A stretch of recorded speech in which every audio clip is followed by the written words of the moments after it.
السلام عليكم ورحمة الله تعالى وبركاته.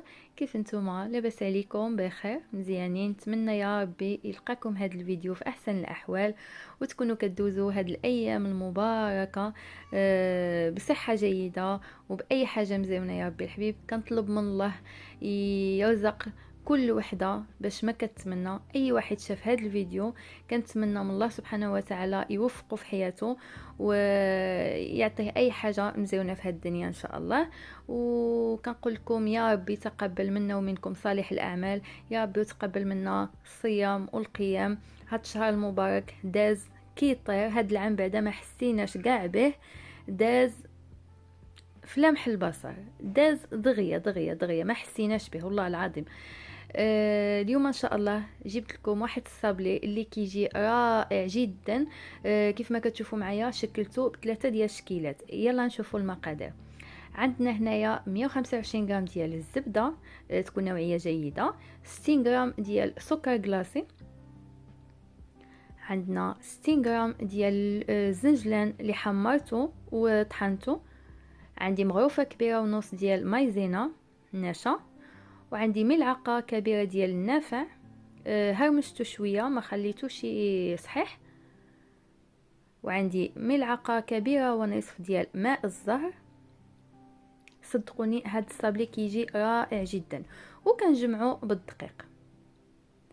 نبداو اول حاجه بالزبده، تكون بدرجه حراره الغرفه، ما تكونش قاصحه باش يسهل عليكم الخدمه ديالها. كنضيفوا عليها السكر كلاصي وغادي نخدموا هاد العناصر بجوج مزيان مع بعضياتهم.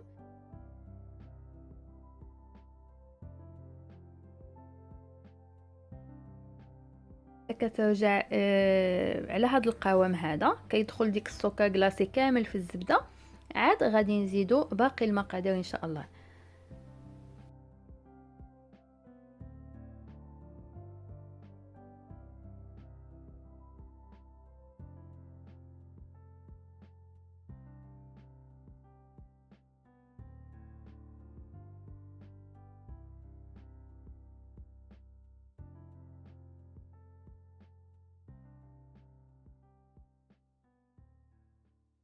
كيف ما كتشوفوا معايا حاولت ندخل داك الزنجلان مع الزبده مزيان. ملي كترجع على هذا القوام هذا يعني العناصر كامله كتجانس مع بعضيتها، عاد كنزيدو مايزينا وغنبقاو نزيدو الدقيق شويه بشويه على حسب الخليط. يعني عينا ميزاننا، العجينه ما خصهاش تكون قاصحه وما خصهاش تكون عاود خفيفه بزاف. هانتوما غادي تشوفوا معايا القوام ديالها كيف خصو يكون.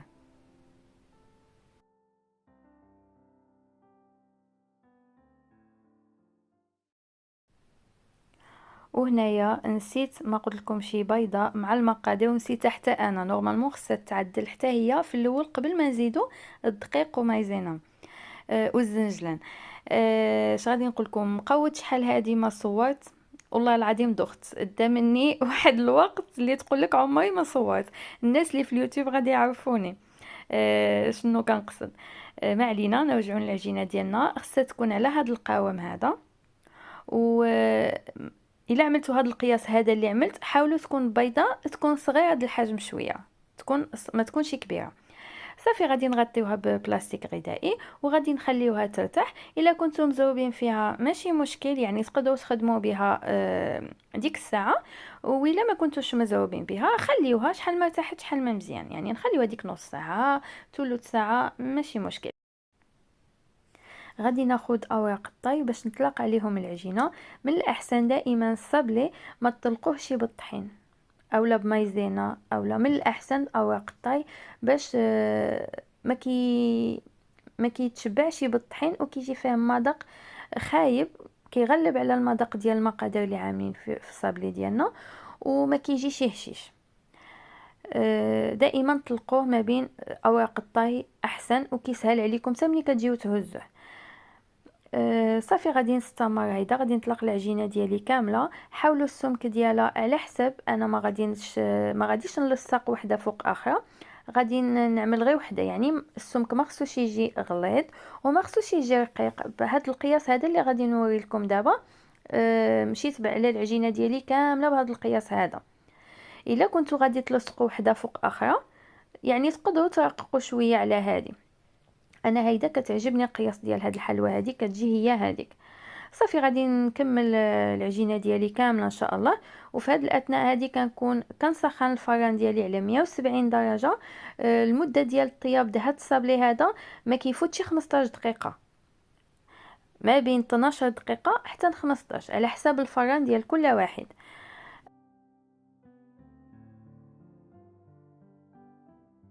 صافي غادي نكمل العجينه ديالي كامله، وهاتوما معايا حتى اخر الفيديو ان شاء الله تشوفوا النتيجه النهائيه.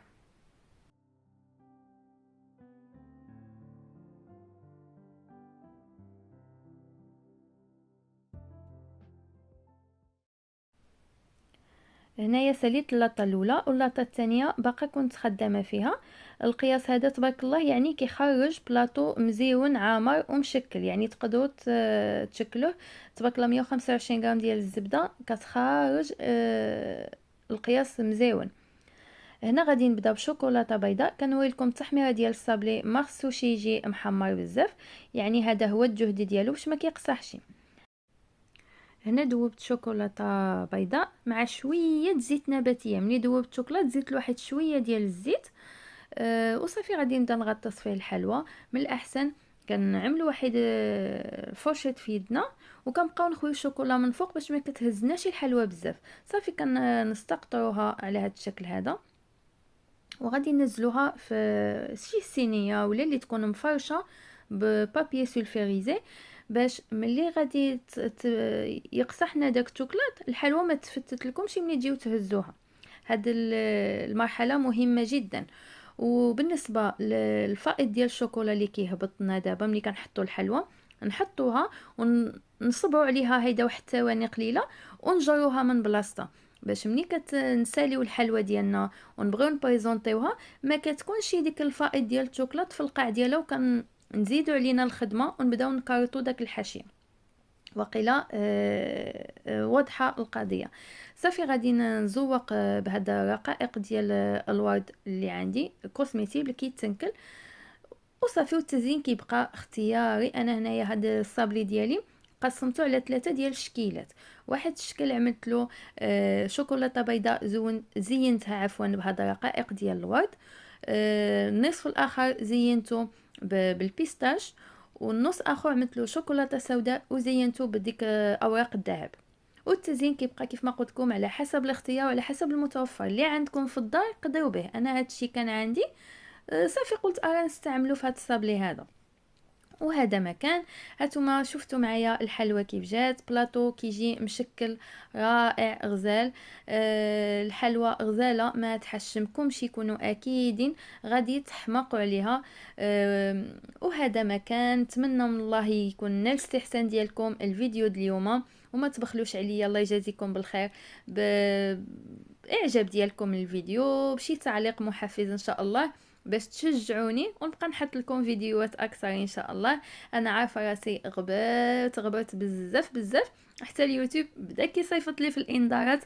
قلت اجي يا هناء عفوا هاد التعب ديالي ديال سنين ما يمشيش هباء منثورا. نرجع ان شاء الله لهاد القناه هذه، وملي نكون قادره نحط لكم الفيديو ان شاء الله ننزل لكم. وكنتمنى يا ربي نلقى منكم شي تشجيع باش كتشجعوني ونكمل في هذه القناه ان شاء الله.